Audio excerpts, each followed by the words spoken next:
comenzando por el verso 42. Y perseveraban en la doctrina de los apóstoles, en la comunión unos con otros, en el partimiento del pan y en las oraciones. Y sobrevino temor a toda persona, y muchas maravillas y señales eran hechas por los apóstoles.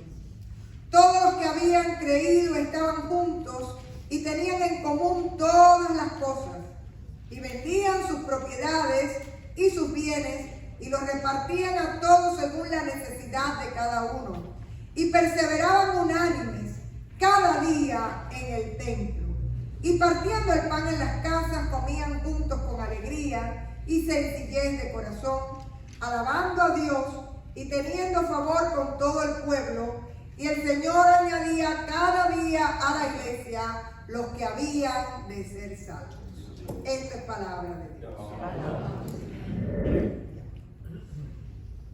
Solo para introducir voy a usar un ejemplo, vamos a llamarle vulgar. En la década de los 90, yo estaba todavía en mi país, e inventaron un nuevo nombre para una realidad que se ha ido repitiendo. Se llamó período especial. Período especial significaba que no había nada, ni jabón, ni comida, y entonces ese pueblo tan creativo inventó ciertas recetas muy peculiares. Por ejemplo, usted podía comer picadillo de cáscara de plátano. A la australiana, esa no me la sé. Después me vas a tener que explicar. Usted podía comer bistec de cáscara de toronja. Se le quitaba el amargor, se le echaba el mismo adobo, se dejaba unos días y vuelta y usted comía. Cierra la boca, Chabela. Chabela está ahí como diciendo, ¿cómo es posible? Y había un plato muy exquisito que se llamaba dulce de coco de col. Un buen día, un amigo en común, Francisco Barrero, estaba conmigo y alguien me viene a ofrecer dulce de coco, porque se hacía como el dulce de coco, pero el ingrediente no era coco, era col. Y alguien viene a ofrecerme el dulce de coco de col. Y el Coca-Cola, pudiera llamarse, está bien. Y con la misma me dice mi amigo, no lo pruebes. Y entonces yo digo, bueno, pero es un dulce, como se hace dulce de remolacha o de otras cosas, es un dulce. Dijo, no lo pruebes, porque pierdes el paradigma. Y bueno, los que lo conocen saben que, es decir, me ponía a comer aquello y perdía la referencia, perdía la imagen de lo que realmente era. Y poco a poco, sin darte cuenta, en tu mente, en tu paladar, en tus gustos, se iba distorsionando el ejemplo de lo que realmente era un buen dulce de coco. Quiere decir que mi amigo Barrero me enseñó en aquel momento a no perder el paradigma, a no perder la referencia y a tratar de, en lo que hubiera, resolver, que es una palabra muy autóctona, ¿verdad? Resolver, pero sin entrar en una modalidad nueva que desvirtuara lo que era la realidad. ¿Por qué les estoy contando esta anécdota real, pero que nos ayuda hoy a leer el texto? Si nosotros no volvemos de vez en cuando a la iglesia primitiva, a la iglesia del libro de Hechos, vamos perdiendo el paradigma y desvirtuando lo que es la iglesia verdadera. ¿Me explico? Y cuando yo les digo que se puede desvirtuar la iglesia verdadera, es porque la iglesia puede irse convirtiendo en club social, puede irse convirtiendo en teatro con un buen performance, con un buen show, puede irse convirtiendo en cualquier cosa que no es propiamente la iglesia de Jesucristo narrada y presentada en el libro de los Hechos de los Apóstoles. Y es interesante porque cuando uno va a mirar a esta iglesia de los primeros siglos como paradigma, hay una palabra que se repite una y otra vez y dice que ellos perseveraban. ¿Usted sabe lo que quiere decir perseverar? Mantenerse firme, persistir, seguir adelante, continuar a pesar de los obstáculos, de las situaciones, a pesar de los estados de ánimo, seguir en medio de todo, persistiendo en ese empeño. Incluso, aunque Esteban hubiera muerto, se persistía en llevar el evangelio y predicar a Jesucristo. Y hay algo muy interesante que quiero subrayar. ¿Quiénes son la gente que persistieron? La gente que persistió no fue la gente que estaba entusiasmada con el proyecto o que estaban de observadores. La gente que persistió formando la iglesia y siendo iglesia fueron gente que experimentaron algo que se llama conversión. Una experiencia con Cristo, donde el Espíritu Santo te ratifica que tú eres parte escogida del pueblo de Dios y donde en tu experiencia personal está la presencia del Espíritu Santo para dirigirte y para ayudarte a ser alguien de compromiso. Ya hemos oído esa palabra hoy, ¿verdad? Alguien comprometido en fidelidad, a pesar de, porque hubo un momento en que tuvieron que salir de Jerusalén, pero a donde llegaron, Felipe llegó a Samaria, ¿qué fue lo que hizo allí? Siguió predicando. Es decir, el compromiso de ser testigos del Señor y de ser iglesia de Jesucristo estaba presente en toda esta gente que perseveraba.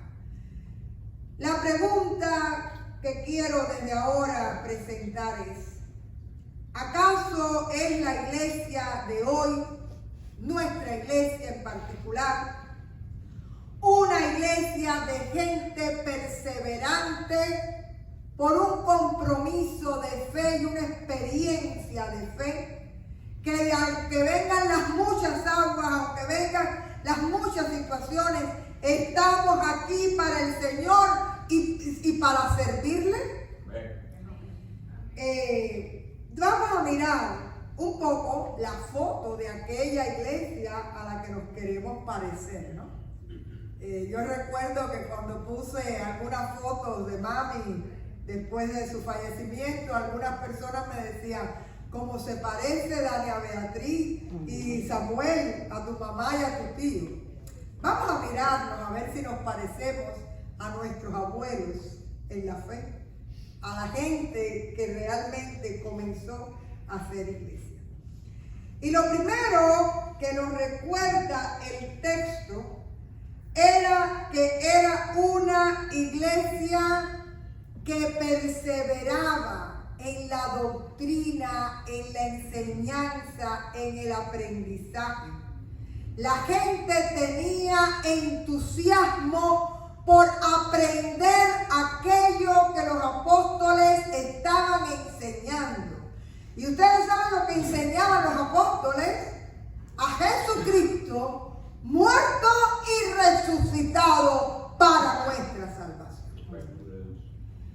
Interesante, porque miren, una de las cosas que a mí me está golpeando mucho es ver que el grupo de jóvenes no ha regresado en su totalidad y que como la juventud y la niñez todavía no están totalmente afirmadas. Y a veces uno se pone a romperse la cabeza y a pensar qué tipo de programita o qué tipo de paseo o qué tipo de actividad les pudiera entusiasmar. ¿Quieren que les diga lo que me enseñó el texto cuando le estaba preparando el tema? Si usted no presenta a Jesucristo y lleva a la niñez y a la juventud desde temprano en su vida a tener una experiencia personal con Cristo, no hay conversión. Y si no hay conversión, no hay compromiso. Está fuerte, pero creo que es la verdad. Porque actividades más agradables y más simpáticas se pueden encontrar en cualquier lugar. Pero aquí es donde tú encuentras a Cristo. Aquí es donde tú te das cuenta que tú has sido escogido por Él. Aquí es donde tú te das cuenta que tú eres importante, no solo para el Señor, sino también para su obra. Y aquí es donde te place estar, porque en el rostro del hermano tú también encuentras a tu Señor. Así que si había una característica y algo que tenemos que aprender, es que no importa cuáles fueran las situaciones de moda que en aquel tiempo hubo, aquella iglesia perseveró enseñando la palabra y la sana doctrina y llevando a las personas a los pies de Jesucristo. Dice que era una iglesia que perseveraban en la comunión de los unos con los otros.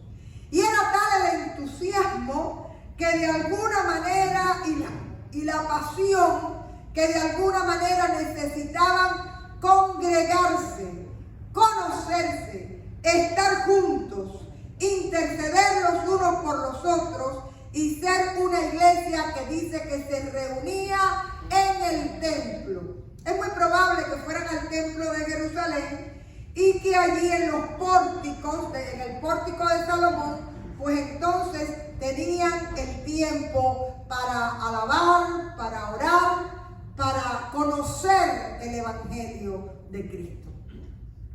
Y es interesante, ayer la familia Espinosa me dio una lección. Y una lección que agradezco a alguien que yo no conocí, que fue el reverendo Milián. Milián fue pastor de la iglesia en Chicago en la década de los 60. Pero Milián formó una congregación de gente que se gozaba en adorar juntas y en estar juntos, en las buenas y en las malas, en la adoración, en la comida, en el servicio, en lo que fuera. Ayer cuando estuvimos allá con los Espinosa, yo creo que una gran parte de la iglesia de Chicago estaba allí. Y ya el reverendo Milián no está con nosotros, pero esa fue la iglesia que el reverendo Milián formó y enseñó. Una iglesia donde te gozas con los que se gozan y donde sufres con los que sufren. Una iglesia de diaconado, de presencia, de servicio y de abrazo. Y esa era una de las características que tenía esta iglesia de los primeros tiempos. Dicen que también perseveraban en la oración. Y yo le doy gracias a Dios porque la oración hace a la iglesia saludable. Usted lo sabe. Usted puede tener iglesias inmensas e iglesias inmensamente enfermas. Pero la oración es lo que hace a la iglesia saludable. Y la oración comunitaria no solo para interceder o para pedir por ti o para pedir lo que a ti te interesa. La oración para recibir la dirección de Dios y para ser enseñados y movidos por el Espíritu Santo en relación a la tarea que tenemos por delante. Dice que la respuesta a esa oración era que en aquella iglesia había muchas señales y maravillas. Y yo no sé cuántos de ustedes pueden levantar su mano hoy y decir, yo he visto maravillas en esta iglesia. Yo la he visto. Yo he visto maravillas y señales en esta iglesia. Y el Señor se sigue moviendo y se seguirá moviendo en la medida en que haya gente dispuesta a estar los unos con los otros, a ser iglesia congregada, a ser iglesia en oración, a ser iglesia aprendiendo de la palabra. Y otro de los detalles de los que se habla en esta fotografía de aquella iglesia de los primeros tiempos es que era una iglesia dadivosa, una iglesia que ofrendaba, que daba y compartía. Y hay algo que es interesante. A veces las personas piensan que la estructura se puede mantener solo con las oraciones. Las oraciones son importantes, pero el compromiso de ofrenda es muy importante, porque vivimos en este mundo y a la iglesia, como a cada uno de nosotros, nos llega el bill de la luz, del agua, de todas las cosas. Hay cajas todavía de ofrenda que están en el último banco. Si alguno de ustedes lo pidió en algún momento y no lo ha recogido, lo puede recoger y cumplir con su compromiso, pero también si lo desea hacer y nunca lo ha hecho, puede ver al tesorero hoy o a Amanda para que le puedan poner también como un ofrendador de esta iglesia. Y dice por último que perseveraban en el partir el pan. ¿Saben lo que es el partir el pan? Reconocer nuestra indignidad, nuestra pequeñez y darnos cuenta que en ese misterio de la gracia el Señor te sostiene, te capacita, te envía, el Señor te fortalece para la tarea. Y es en el sacramento donde también nosotros tenemos el sentido de unidad como cuerpo de Cristo. Dice, por último, que todo el pueblo vivía con el favor de todo el pueblo. ¿Por qué?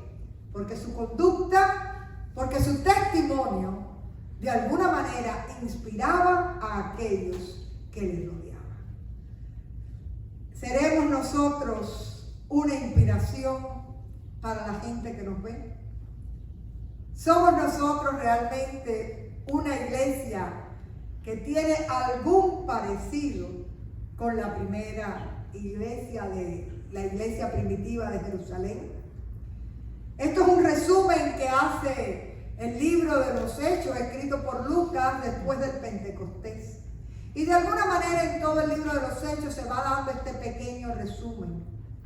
¿Cómo era que vivía aquella iglesia y qué era lo que hacía? Lo único que quiero dejarles en esta mañana es la inquietud. Señor, la iglesia no es una estructura etérea. La iglesia está formada por mí. Si yo solo fuera la iglesia, o si toda la iglesia fuera como yo, ¿cómo sería mi iglesia? Y de alguna manera, mirando esta foto, mirando este paradigma, este ejemplo, esta referencia, vamos a no olvidar lo que es la iglesia y a tratar de ser iglesia de Jesucristo. Que el Señor les bendiga. Vamos.